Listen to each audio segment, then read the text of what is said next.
on a la réponse. Qui n'a pas été confronté au moins une fois à la peur du noir, des monstres et des sorcières de ses enfants?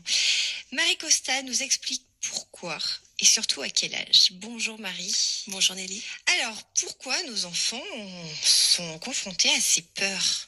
Alors les peurs, elles sont archaïques, hein. Elles remontent il y a très très longtemps et c'est des choses qui se transmettent de génération en génération. Donc c'est normal, vous voulez dire Oui, que tous les enfants oui. ont peur du Tous les noir, enfants, des sorcières? Alors oui, ils ont tous une phase comme ça. Avant la peur des sorcières et du noir, il y a même déjà la peur de la séparation chez le petit de 8 mois, oui. Voilà, exactement. Oui. Ensuite, après, il y a ces peurs de loups, de monstres et de sorcières qui C'est plus sont à quel âge ça? qui peuvent commencer vers 2 ans et puis aller jusqu'à 6 ans. Et ensuite, après, on a peur de l'inconnu, on a peur du doute, on a peur d'être moqué, on a peur des cambrioleurs. Enfin, voilà, quand on grandit, les peurs, elles évoluent.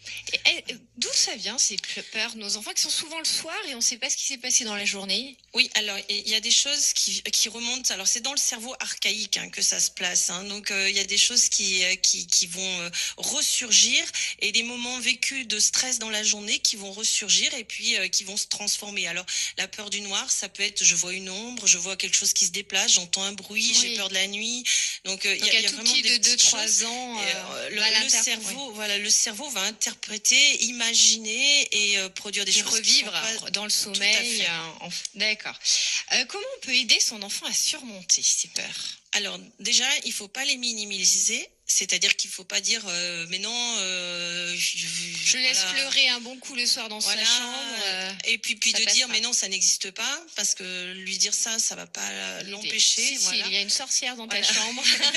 Non, mais lui dire que les sorcières, elles existent dans les rêves, elles existent dans la tête, dans l'esprit, mais qu'elles sont pas en vrai. Voilà. Mais par contre, ne pas lui dire oh mais t'es grand maintenant pour avoir Ouais. peur du loup, des sorcières, voilà. Donc déjà de pas complètement évincer ça.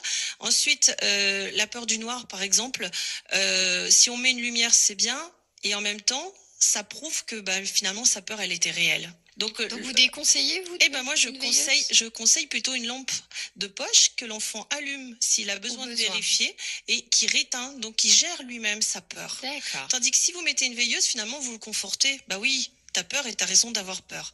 Et en plus, maintenant, on se rend compte que la lumière joue sur le taux de mélatonine et on dort moins bien.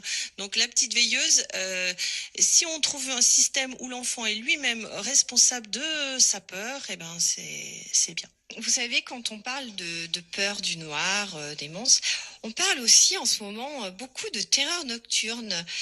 Pourquoi l'enfant fait des cauchemars comme ça en plein milieu de la nuit? C'est quoi la différence entre un cauchemar et une terreur nocturne? Alors, les terreurs nocturnes, elles ne prennent que 3% des enfants. C'est rare, c'est de 3 à 5 ans. Alors qu'on en parle tout le temps.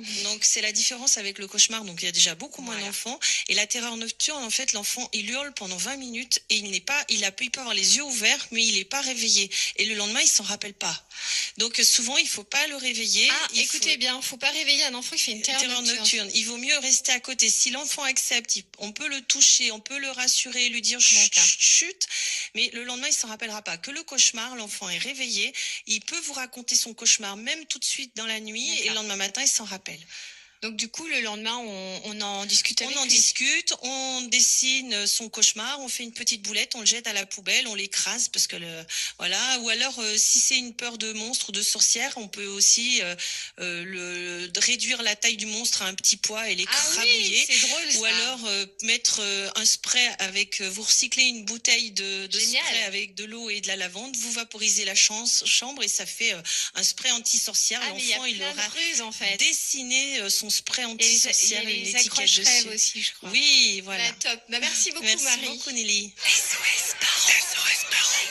SOS Parents. SOS Parents. SOS Parents. C'était SOS Parents. On attend vos questions sur nelly@lyonpremière.info.